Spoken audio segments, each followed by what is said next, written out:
नमस्कार दोस्तों, स्वागत है आपका अपने यूट्यूब चैनल सौर एकेडमी पे। तो फ्रेंड्स, हमने कनिष्ा की स्पेशल क्लास शुरू करी थी, उसमें हमने 3 क्लास पढ़ ली थी। आज चौथी क्लास है। इसमें हम पढ़ेंगे कुमाऊं का जो चंद राजवंश है उसके बारे में जो भी तथ्य हैं उनको हम पढ़ेंगे और उनके जो एक्स्ट्रा फैक्ट हैं उनको नोट करते हुए चलेंगे। देखिए फ्रेंड्स, जिसने अभी तक सब्सक्राइब नहीं किया है वो कर लीजिए और टेलीग्राम चैनल से जुड़कर इसकी PDF डाउनलोड कर सकते हैं।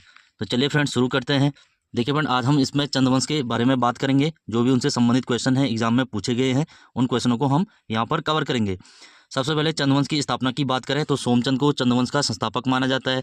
वैसे तो ये काफ़ी विवादित है, पर फिर भी सोमचंद को आधार लेके यहाँ पर चलते हैं। जो बद्रीदत्त पांडे हैं, जिन्होंने अपनी पुस्तक कुमाऊं का इतिहास कब लिखी है? 1937 में अल्मोड़ा जेल में लिखी है।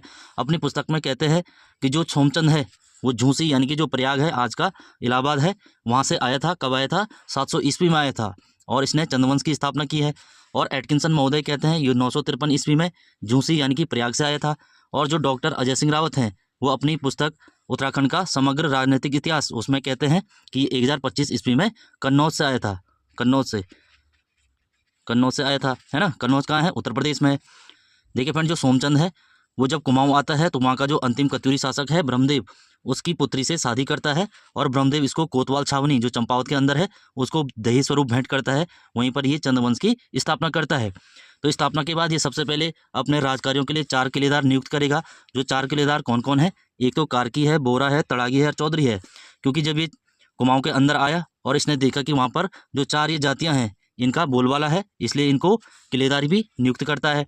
और ये जो 4 किलेदार हैं इनको कहा गया है चाराल। चाराल किसे कहा गया है? सोमचंद द्वारा 4 किलेदार नियुक्त किए गए, इनको चाराल कहा गया। कौन कौन थे? कार्की, बोरा, तड़ागी और चौधरी। ये कहाँ के निवासी थे? नेपाल के निवासी थे।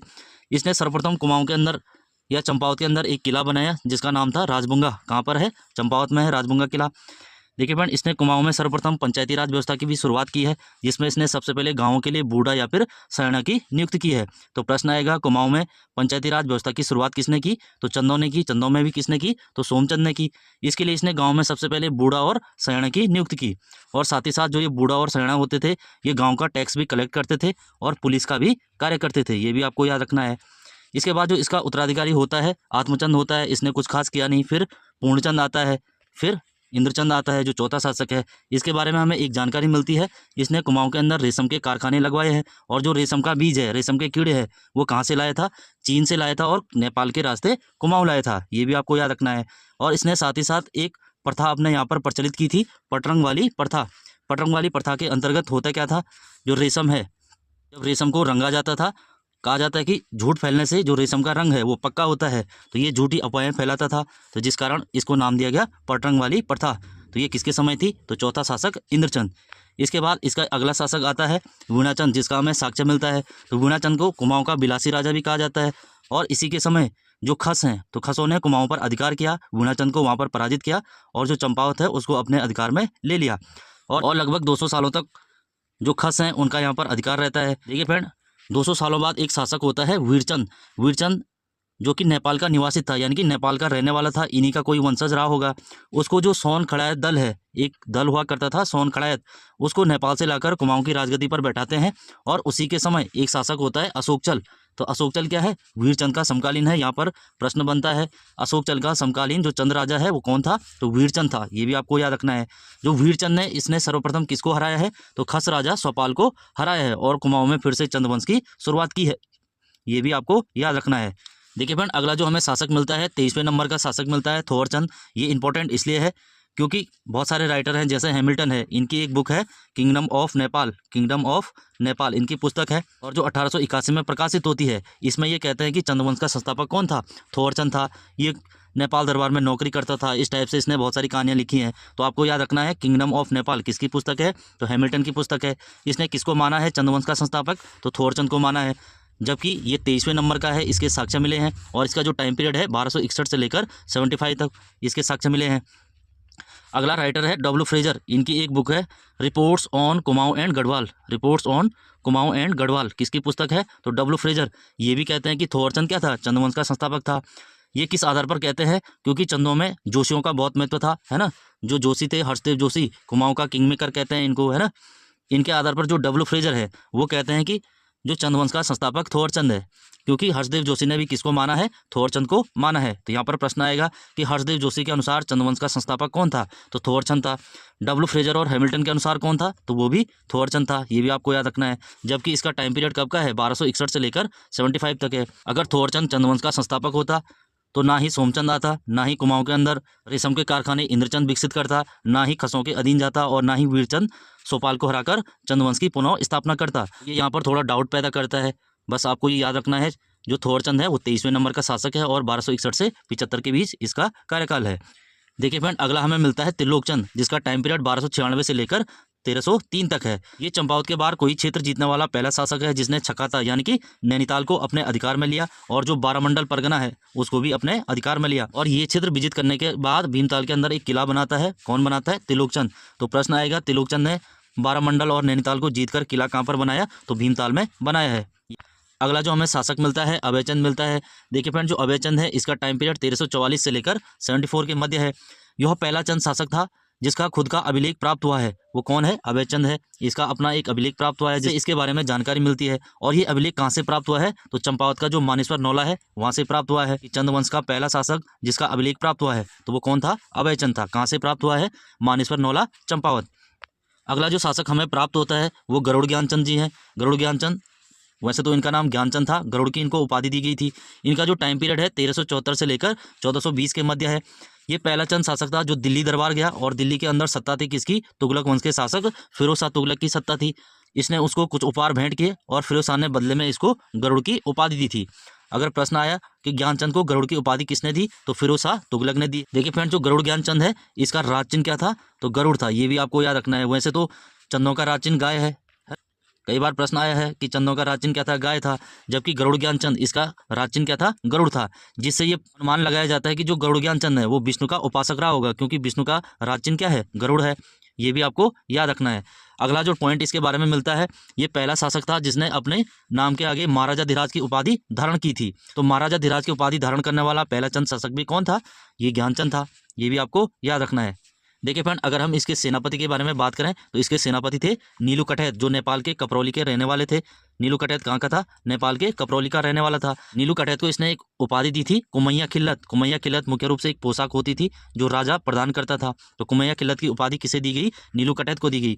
बाद में जब नीलू कटैत का वर्चस्व ज़्यादा बढ़ गया तो जस्सा कमलेकी नाम का एक व्यक्ति होता है, इसके कहने पर ये कुमैया खिल्लत यानी कि नीलू कटैत की हत्या करवा देता है। ये भी आपको याद रखना है कि नीलू कटैत की हत्या किसने करवाई, तो ज्ञानचंद ने करवाई है। अगला जो हमें शासक मिलता है वो ध्यानचंद या उद्यानचंद मिलता है। इसका जो टाइम पीरियड है 1420 से 22, मात्र 2 साल इसने शासन किया है। देखिए फ्रेंड, इसके बारे में जो जानकारी मिलती है विक्रमचंद का जो बालेश्वर मंदिर का ताम्रलेख है उससे इसकी जानकारी प्राप्त होती है। किसका है, बालेश्वर मंदिर चंपावत में ताम्रपत्र, तो विक्रमचंद का है। वहाँ से उसने बताया है कि जो बालेश्वर मंदिर चंपावत के अंदर है उसका निर्माण कार्य शुरू करवाया था उद्यानचंद ने करवाया था। बाद में जो विक्रमचंद शासक बनते हैं वही क्या करते हैं, इस बालेश्वर मंदिर का निर्माण कार्य पूरा करवाते हैं। तो ये आपको याद रखना है, चंपावत में बालेश्वर मंदिर का निर्माण किसने करवाया है, उद्यानचंद ने करवाया है। जबकि इसका कार्य पूर्ण करवाया है किसने, विक्रमचंद ने करवाया है। और जब विक्रमचंद शासक बनता है तो उस समय जो सुल्तान मुबारक शाह हैं, दिल्ली के अंदर खिलजी वंश के शासक हैं मुबारक शाह खिलजी, ये क्या करते हैं, तराई पर आक्रमण करते हैं। अगला जो शासक हमें मिलता है वो भारती चंद मिलता है, जिसका टाइम पीरियड 1437 से लेकर 77 के मध्य है। पहला चंद शासक जिसने डोटी पर आक्रमण किया और चंदों को डोटी की दास्ता से छुटकारा दिलाया, तो वो कौन था, भारती चंद था, है ना। इस कारण इसको चंद्रवंश का पहला स्वतंत्र शासक कहते हैं। इस समकालीन डोटी शासक की बात करें, इसने किसको हराया है, तो यक्षमल, जयमल या फिर नागमल, एक ही का नाम है ये। इसके अलग अलग जगह से अलग अलग नाम प्राप्त होते हैं। तो यक्षमल, जयमल या फिर नागमल, इसको हराया है। इसके साथ इसने 12 वर्षीय युद्ध लड़ा है और ये लगभग 1451 और 52 में इसने जीता है। आपको याद रखना है 12 वर्षीय युद्ध किसके मध्य हुआ, भारती चंद और यक्षमल या जयमल के मध्य हुआ है। इसमें जीता कौन है, तो भारती चंद जीता है, और उसके साथ ही जो कुमाऊं है वो स्वतंत्र हो जाता है, नेपाल की जो दास्ता है उससे छुटकारा पा लेता है। और इसी भारती चंद की सेना नेपाल पर आक्रमण करती है। उसी समय नायक जाति की उत्पत्ति होती है, यानी कि जो भारती चंद के सैनिक थे उनके जो अवैध संबंध थे, नेपाल की जो औरतें थी उनके साथ अवैध संबंध बनाए गए हैं, और जो उनसे संतानें पैदा हुई हैं उनको कहा गया है नायक। तो नायक क्या थी, एक जाति थी, किससे उत्पन्न थी, तो जो चंद सैनिक थे उनसे उत्पन्न थी, जिस कारण इनको कहा जाता है कटक वाली संतानें। कटक वाली संतानें, कटक यानी सेना, तो सेना की जो संतानें थी वही क्या थी, नायक जाति।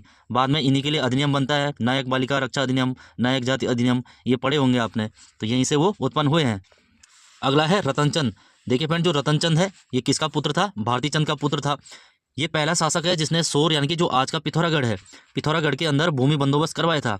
किसकी सहायता से करवाया था? तो इसका एक अधीनस्थ था जैनदा किराल, इसकी सहायता से इसने सोर के अंदर भूमि बंदोबस्त करवाया था। और इस भूमि बंदोबस्त को उत्तराखंड का पहला भूमि बंदोबस्त माना जाता है कि उत्तराखंड के अंदर भूमि बंदोबस्त का पहला प्रयास किसने किया है? तो वो रतनचंद ने किया है। कहाँ पर किया है? तो सोर क्षेत्र में किया है। ये आपको याद रखना है। और इसी के समय जो जैनदा किराल है जिसने भूमि बंदोबस्त किया था, उसकी पत्नी के सती होने का उल्लेख भी पिथौरागढ़ से प्राप्त होता है। ये भी आपको याद रखना है। किस चंद शासक के समय सती होने का प्रमाण मिलता है? तो वो है रतनचंद, पहली बार प्रमाण मिला है।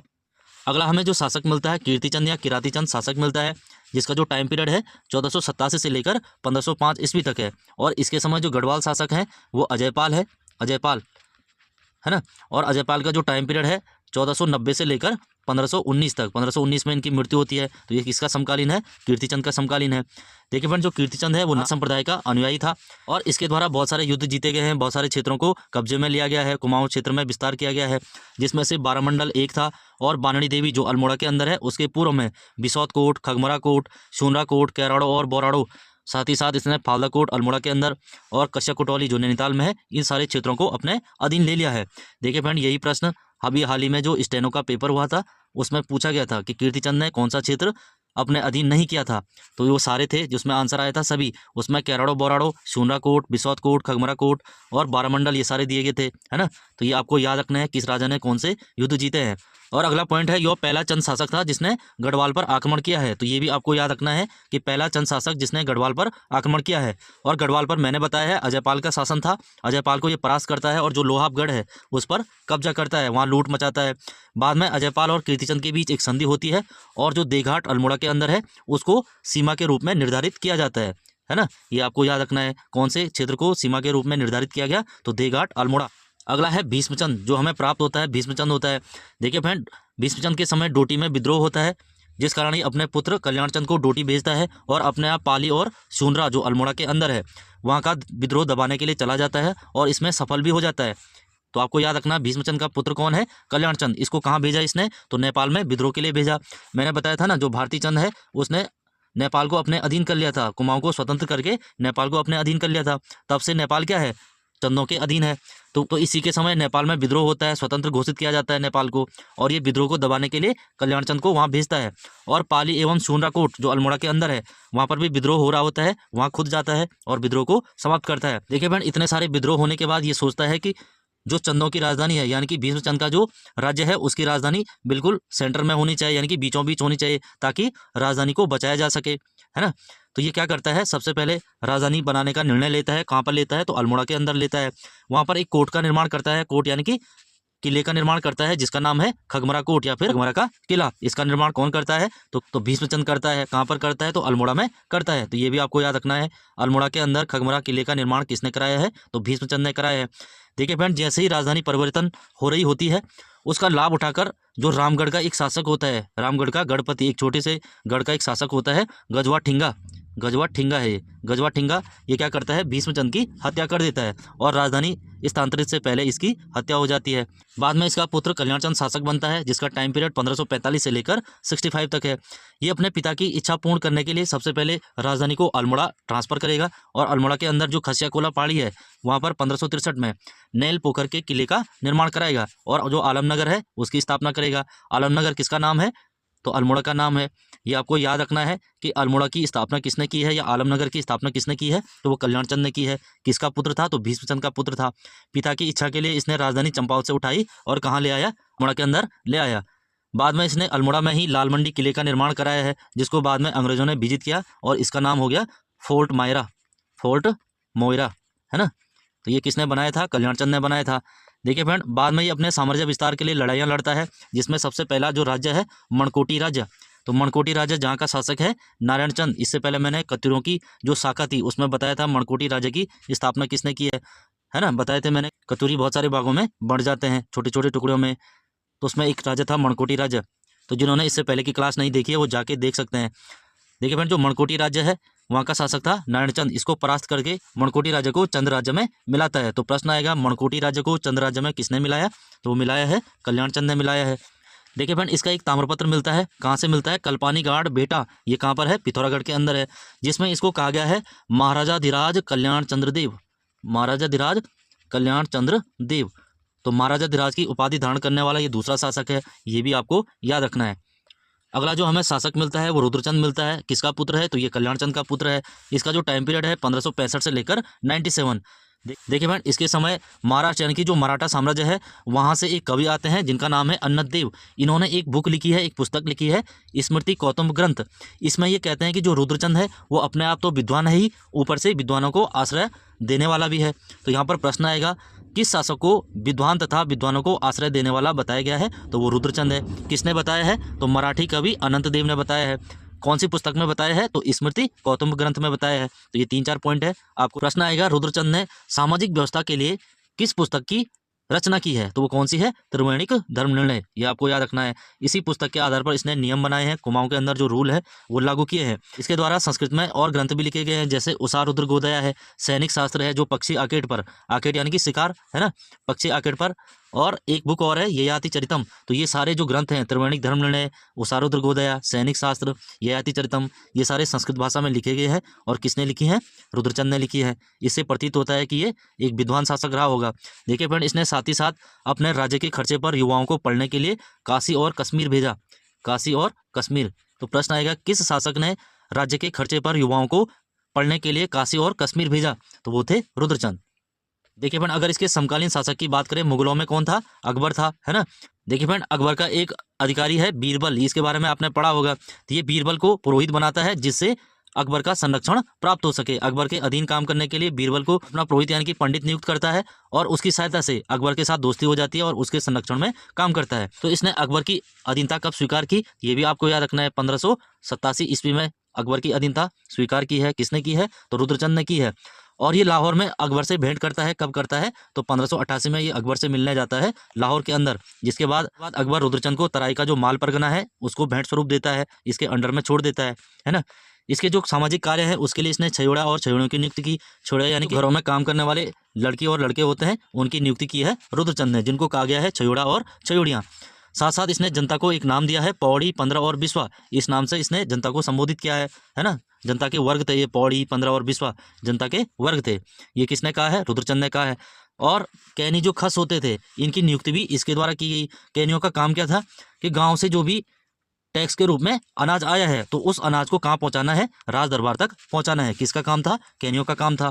और जो अनाज लिया जाता था वो 1/6 भू राजस्व के रूप में, 1/6 यानी कि 1/6 टैक्स के रूप में लिया जाता था। अगला जो इसका कार्य है वो मल्ला महल अल्मोड़ा के अंदर इसने बनाया है। रामशिला मंदिर ये भी बनाया है। और इसकी जो उपाधियां थी कौन सी प्राप्त होती है? हर्षशिलादित्य। ये इसलिए दी गई इसको क्योंकि ये तलवारबाजी में माहिर था, हर्षवर्धन के समान ये तलवारबाजी में माहिर था, जिस कारण इसको हर्षशिलादित्य की उपाधि दी गई। देखिए फ्रेंड, इसने एक नया टैक्स शुरू किया जिसको नाम दिया गया बुखुड़िया। इसने बुखुड़िया नामक नया कर लगाया। आपको याद रखना है किस शासक ने बुखुड़िया नामक नया कर लगाया है? तो वो कौन था? रुद्रचंद था। देखिए फ्रेंड, इसका एक सेनापति हमें प्राप्त होता है, वो कौन है? पुरुष पंत या फिर पुरुषोत्तम पंत। इसी का नाम है पुरुषोत्तम पंत या पुरुष पंत। जो पुरुष पंत है वो मारा जाता है बदाणगढ़ के युद्ध में या फिर ग्वालदम के युद्ध में।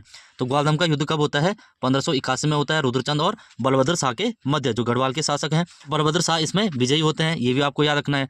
और इसी युद्ध में जो पुरुषोत्तम पंत है उसकी हत्या कौन करता है? सुकाल देव करता है। देखिए फ्रेंड, जो रुद्रचंद का सेनापति पुरुष पंत है या पुरुषोत्तम पंत है, इसको एक नाम दिया गया है कुमाऊं इतिहास का रॉबर्ट ब्रूसफुट। ये भी आपको याद रखना है कि कुमाऊं इतिहास का रॉबर्ट ब्रूसफुट किसे कहा गया है? पुरुष पंत या फिर पुरुषोत्तम पंत। पुरुषोत्तम पंत किसका सेनापति था? तो रुद्रचंद का सेनापति था।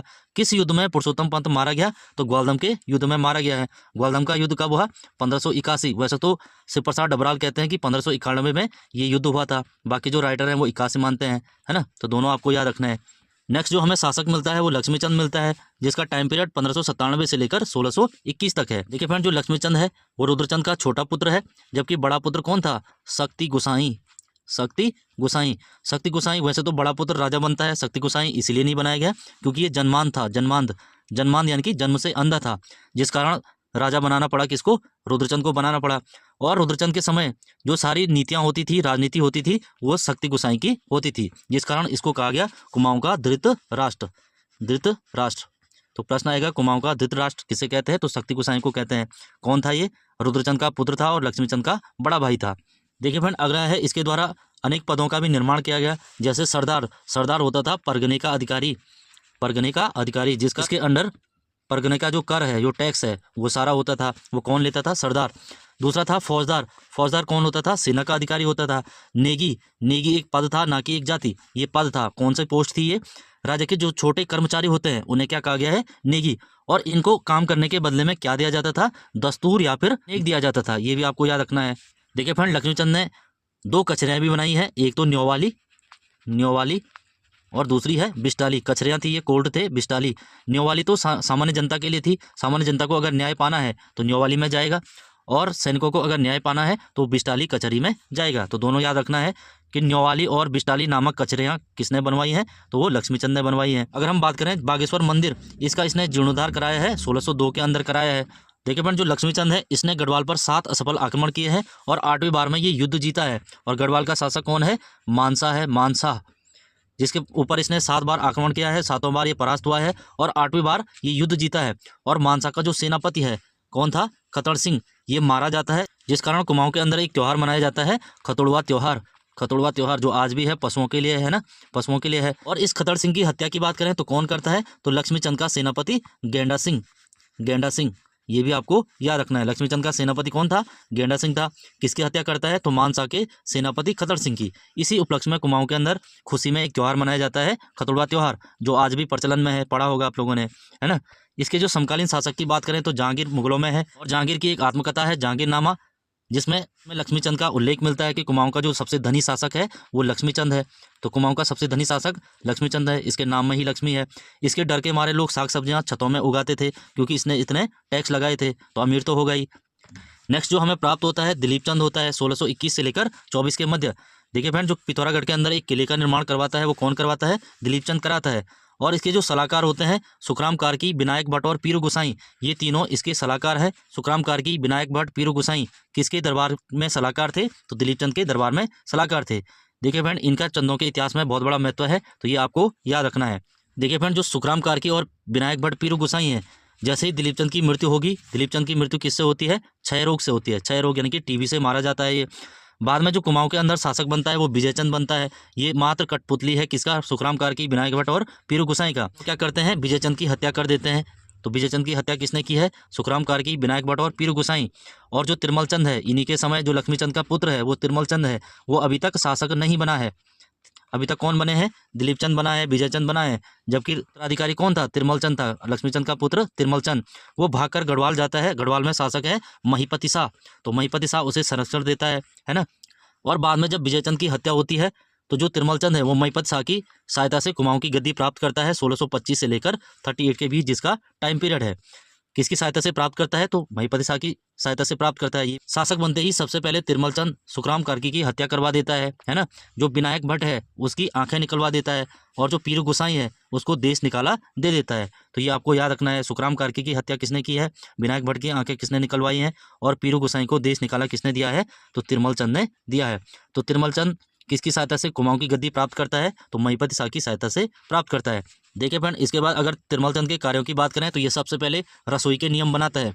रसोई के नियम यानी कि रसोई में अलग अलग पदों का निर्माण करता है। किसी का काम होगा खाना बनाना, किसी का काम खाना चखना, है ना। इस टाइप से बहुत सारे नियम बनाता है। और तिरमल चंद की हमें एक मूर्ति प्राप्त होती है जिस पर सोने का जनेऊ है। तो कहाँ से प्राप्त हुई थी? जागेश्वर से प्राप्त हुई थी। जागेश्वर कहाँ है? अल्मोड़ा के अंदर है। अगला जो हमें शासक प्राप्त होता है तिरमल चंद का पुत्र है बाज बहादुर चंद, जिसका टाइम पीरियड है 1638 से लेकर 78। देखिए फ्रेंड, मुगलों में इसका जो समकालीन शासक है वो शाहजहां और औरंगजेब दोनों है। औरंगजेब दोनों का ये समकालीन है, जबकि गढ़वाल के अंदर ये पृथ्वीपति शाह का समकालीन शासक है ना।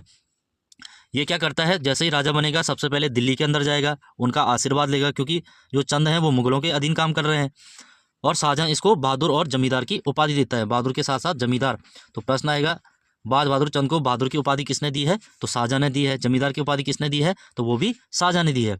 जैसे मुगलों ने जजिया कर लगाया है, तो इसने मुगलों को खुश करने के लिए कुमाऊं के अंदर जजिया कर या पोल टैक्स लगाया है। और जो ये टैक्स था ये मुगलों के खजाने में जाता था। ये भी आपको याद रखना है।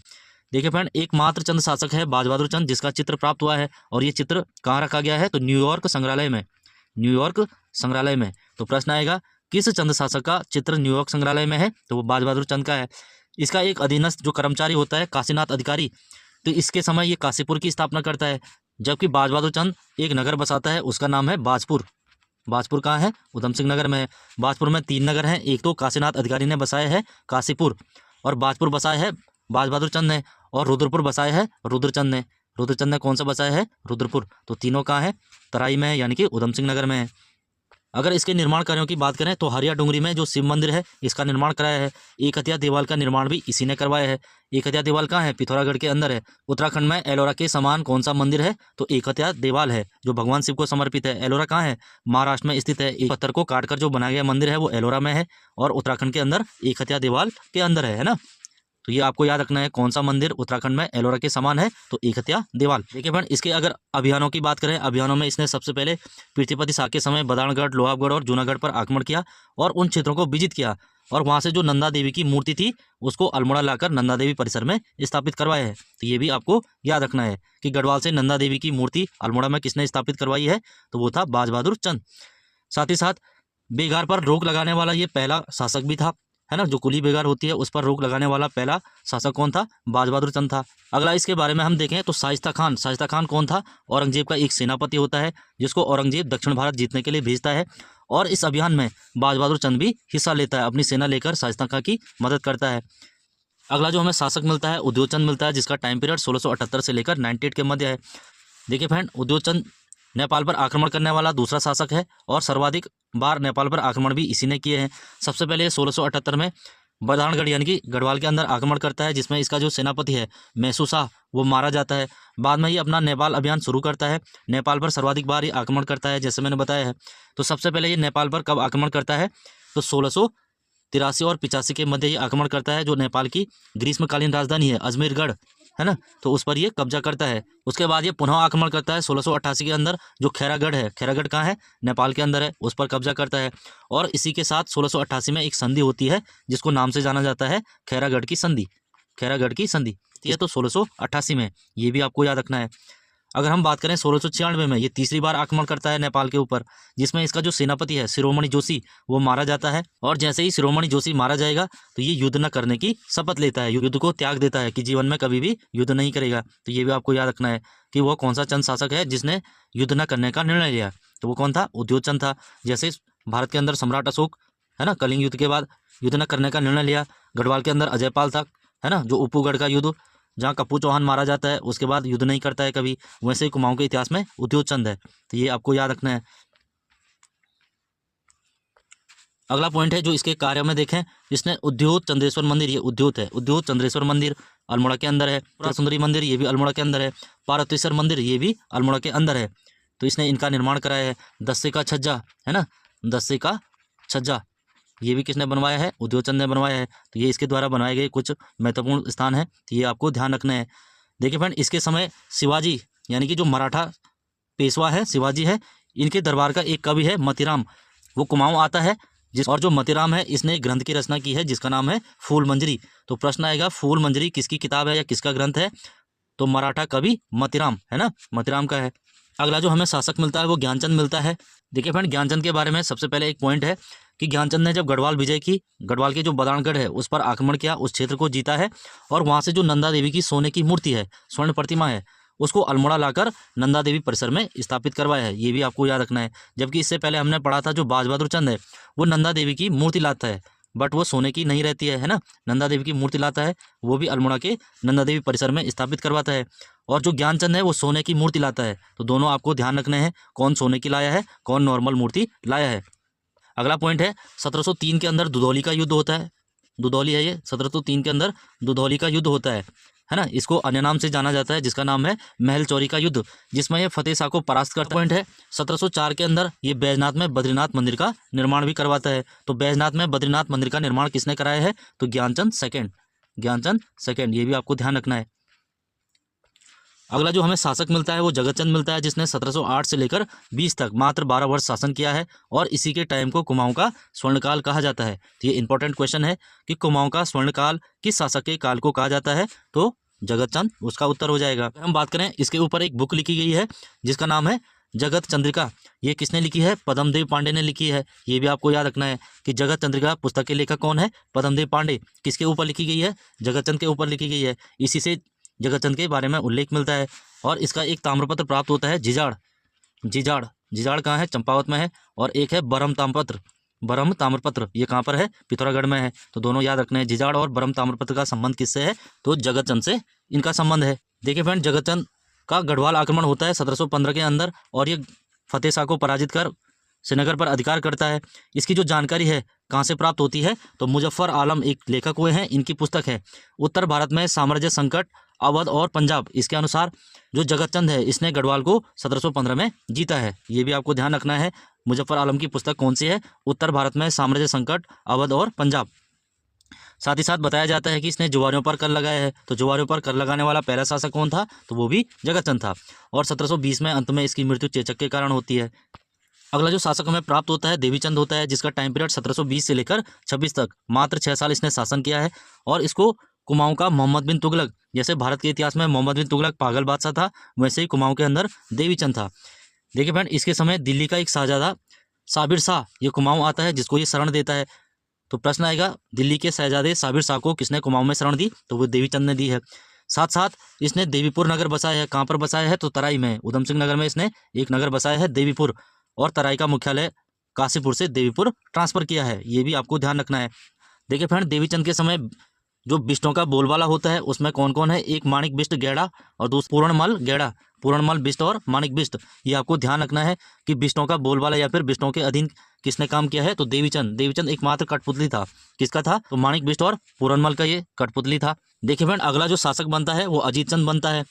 देवीचंद की मृत्यु हो जाने के बाद जो कुमाऊं का जो सिंहासन है वो खाली हो जाता है। तो जो अजीत चंद है उसको कहाँ से लाया जाता है? पीपली। पीपली कहाँ पर है? रोहिलखंड। वहाँ का एक शासक है नरपत सिंह। कहा जाता है कि जो नरपत सिंह है इसके साथ जो रुद्रचंद है उसकी पुत्री की शादी हुई थी और इसका एक पुत्र था जिसका नाम था अजीत चंद। तो अजीत चंद को पीपली से लाया जाता है। कौन लाता है? तो यही गैड़ा बिष्ट लाते हैं। देखिए फ्रेंड, ये गैड़ा बिष्ट बार बार आ रहा है, इसके बारे में थोड़ा समझेंगे।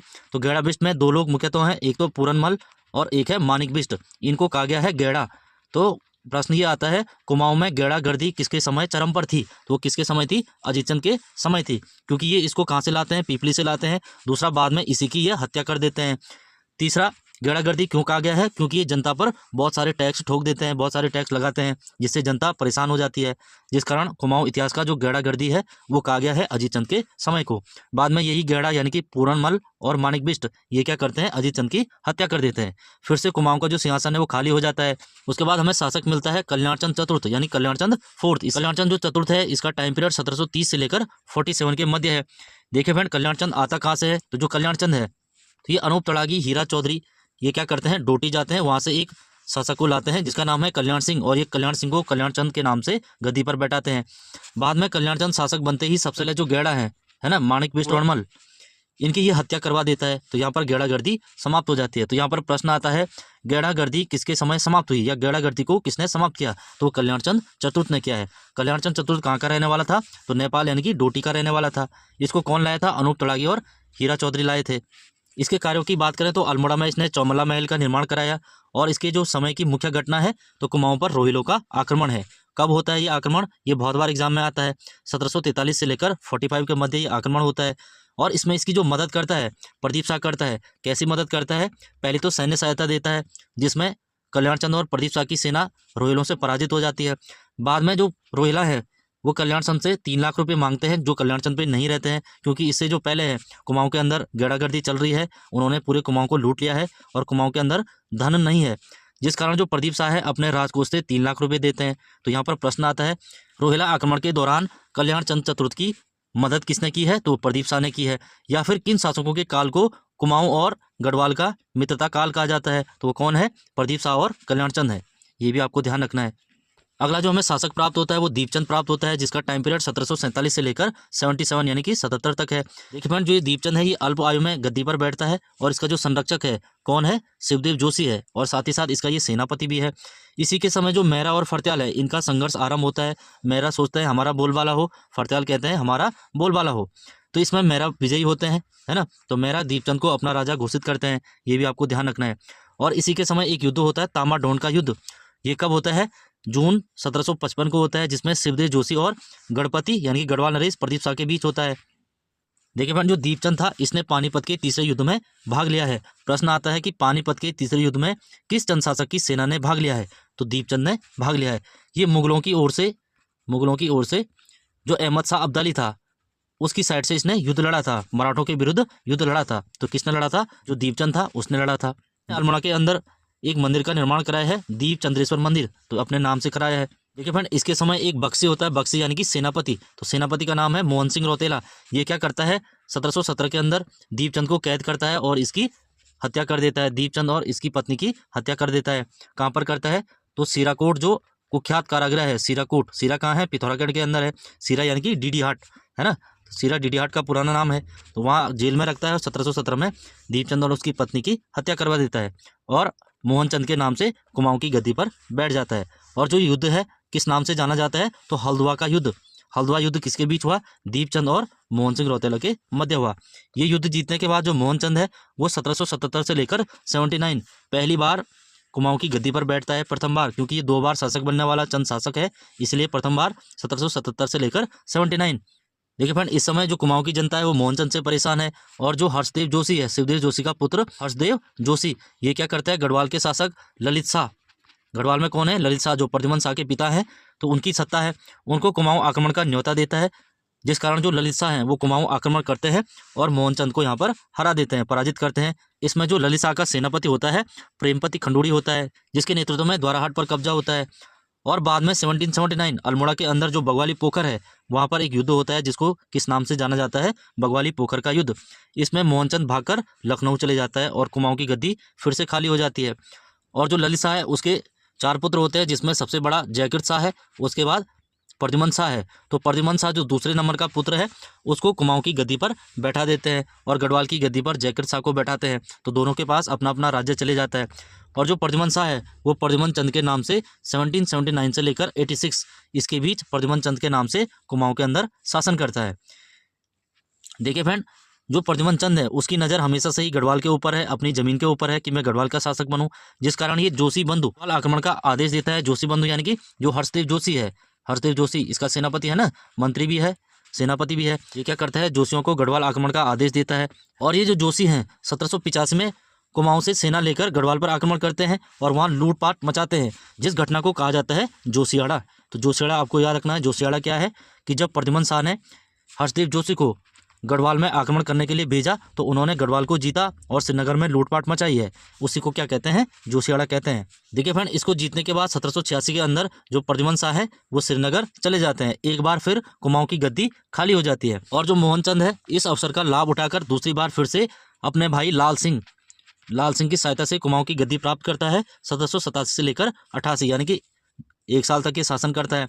बाद में नेथानागढ़ कहाँ पर है, अल्मोड़ा के अंदर है, एक युद्ध होता है नेथाना का युद्ध, जिसमें जो हरकदेव जोशी यानी कि जो हर्षदेव जोशी है वो मोहनचंद को फिर से पराजित करता है और उसकी हत्या करता है। इस युद्ध को जीतने के बाद जो हर्षदेव जोशी है वो शिवचंद को कुमाऊं की गद्दी पर बैठाता है। इसका जो टाइम पीरियड है मात्र 1 साल है, 1788 के अंदर 1 साल भी पूरा नहीं है। देखिए फ्रेंड, जो शिवचंद है वो हर्षदेव जोशी की एक केवल कठपुतली है, जिस कारण मिट्टी का महादेव कहा गया है किसको, शिवचंद को, क्योंकि सारे जो कार्यभार संभाला है हर्षदेव जोशी ने संभाला है। जो शिवचंद है वो नाम मात्र का शासक है और जो सारी शक्तियां हैं वो हर्षदेव जोशी के पास हैं। हर्षदेव जोशी है ना, कुमाऊं का चाणक्य कहते हैं हर्षदेव जोशी को, कुमाऊं का चाणक्य, ये भी याद रखना है, कुमाऊं का चाणक्य, कुमाऊं का किंग मेकर, तो ये भी कौन है, हर्षदेव जोशी है। देखिए फ्रेंड, बाद में जो महीनचंद है ये शासक बनता है। महीनचंद कौन रहता है, तो मोहनचंद का पुत्र है। मोहनचंद का पुत्र महीनचंद क्या करता है, अपने चाचा लाल सिंह की सहायता से शिवचंद पर आक्रमण करता है, शिवचंद की हत्या हो जाती है और जो हर्षदेव जोशी है वो गढ़वाल भाग जाता है। गढ़वाल में सत्ता है किसकी, प्रद्युमन शाह की है ना, प्रद्युमन शाह से मदद लेने जाता है और प्रद्युमन शाह कोई इंटरेस्ट नहीं दिखाता इसमें, जिस कारण जो हर्षदेव जोशी है वो नेपाल चले जाता है और नेपाल के गोरखा शासकों को कुमाऊं आक्रमण का न्योता देता है। तो जैसे ही गोरखा आएंगे ये महेंद्र चंद को यहाँ पर परास्त करते हैं, कौन से युद्ध में, हवालबाग के युद्ध में। तो हवालबाग का युद्ध कब हुआ था, 1790 के अंदर होता है, जिसमें अंतिम जो चंद शासक है महेंद्र चंद ये भी परास्त हो जाता है। यहीं पर चंद्रवंश समाप्त हो जाता है। तो चंद्रवंश में टोटल कितने शासक हुए हैं, तो 61 शासक हुए हैं। अंतिम कौन था, तो महेंद्र चंद था, ये आपको ध्यान रखना है ना। इसके बाद गोरखों का आक्रमण होता है, पूरा कुमाऊं गोरखों के अधीन चले जाता है। बाद में जो गोरखा हैं वो गढ़वाल भी आक्रमण करेंगे, उस क्षेत्र को अपने अधिकार में लेंगे। इसको हम अगली क्लास में पढ़ेंगे। देखिए फ्रेंड, अगला है चंदों की जो कर नीति है, क्या क्या इन्होंने कर लगाए थे। पहला है जूलिया या फिर जूलिया, जूलिया, है ना। जूला नहीं है, जूला तो जमीन की पैमाइश होती थी, तो जूलिया है। जूलिया अलग है, झूला अलग है। ये जूलिया या जूलिया कर है, ये किस पर लगता था? नदी पुलों पर लगता था, यानी कि नदी को पार करने के लिए जो झूला पुल है या फिर जो पुल है उन पर कौन सा कर था? तो जूलिया कर था या फिर जूलिया कर था, जिसको जूलिया भी कहा गया है ना। अगला है सिरती। सिरती क्या होता था? नगद के रूप में वसूला जाने वाला जो कर था, है ना, उसको सिरती कहते थे। अगला है बैकर। तो बैकर क्या होता था? कर के रूप में जब अनाज ये राज दरबार में दिया जाता था, वही क्या था? बैकर। अगला है राखिया कर। राखिया यानी कि रक्षाबंधन पे दिया जाता था, तो उसको कहते थे राखिया कर। अगला है कूत। तो कूत क्या होता था? जिसके पास अनाज नहीं है तो उसके बदले रकम यानी कि नगद जो कर देता था, नगद टैक्स देता था, वही क्या था? कूत। अनाज के बदले नगद। नेक्स्ट है भेंट। तो भेंट क्या होता था? राजा या राजवंश के जो राजकुमार हैं उनको नजराने के तौर पर ये दिया जाता था, है ना। जबकि एक है टीका भेंट। तो टीका भेंट पंवार राजवंश के अंदर हुआ है। टीका भेंट शादी ब्याह के अवसरों पर या फिर उत्सव है उनके अवसर पर जो लिया जाता था, टीका भेंट। अगला है घोड़ियालो कर। तो घोड़ियालो राजा के घोड़ों के लिए, है ना, राजा के घोड़े मोटे तगड़े भी चाहिए, तो उसके लिए घोड़ियालो कर जनता से टैक्स लिया जाता था। राजा के कुत्तों के लिए कुगरियालो कर था। एक था बाजदार। तो बाजदार किसके लिए था? महाजन के लिए दे था। और एक था बजनिया। तो बजनिया किसके लिए था? नर्तक नर्तकियों के लिए बाजनिया कर था। ये भी आपको ध्यान रखना है। ये हाल ही में जो स्टेनो का पेपर हुआ है उसमें आया था बाजदार और बाजनिया, है ना, उसने उल्टा कर दिया था, बाजनिया इसको कह दिया था, बाजदार इसको कह दिया था। अगला जो कर हमें मिलता है भुकड़िया कर। भुकड़िया किसके लिए था? सहीसों के लिए था। मांगा कर। तो मांगा कर क्या था? जरूरत पड़ने पर कभी भी राजा प्रजा से धन मांग सकता था, यही क्या था?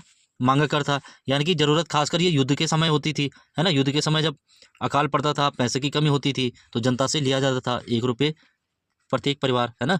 ये गोरखों के समय भी था। अगला जो हमें टैक्स प्राप्त होता है साहू या रतंगली, तो ये किसके लिए था? जो मुआफीदार है, माफीस हैं और जो लेखक हैं उनके लिए।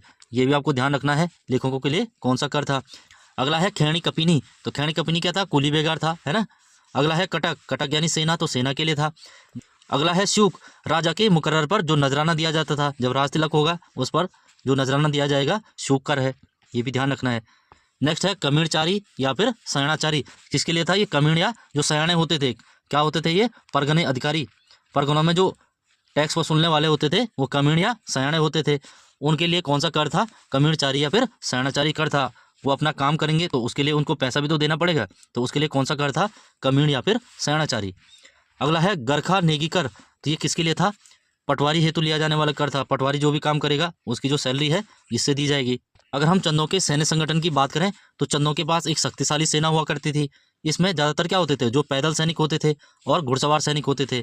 सेना मुख्यतः 2 ही प्रकार की थी, एक पैदल थी, दूसरी घुड़सवार थी। और जो ये सैनिक थे इनको वेतन के रूप में क्या दिया जाता था? जागीर के रूप में इनको वेतन दिया जाता था। जागीर यानी कि जमीन दी जाती थी कि जब तक ये सेना में है तो कोई ना कोई ज़मीन का टुकड़ा इन्हें दिया जाएगा। और जो कर मुक्त होगा, कर मुक्त यानी कि उस पर कोई भी टैक्स नहीं लगेगा, जितना उस पर अनाज हो रहा है तो वो इस सैनिक के परिवार के लिए होगा। तो फ्रेंड्स इस क्लास को यहीं पर समाप्त करेंगे। अगली जो क्लास होगी वो पंवार राजवंश से संबंधित होगी। जिन्होंने अभी तक सब्सक्राइब नहीं किया है वो कर लीजिए और टेलीग्राम चैनल से जुड़कर इसकी PDF डाउनलोड कर सकते हैं। मिलते हैं अगली क्लास में, तब तक लाइक शेयर कमेंट जो भी करना है कर लीजिए। Thank you for watching.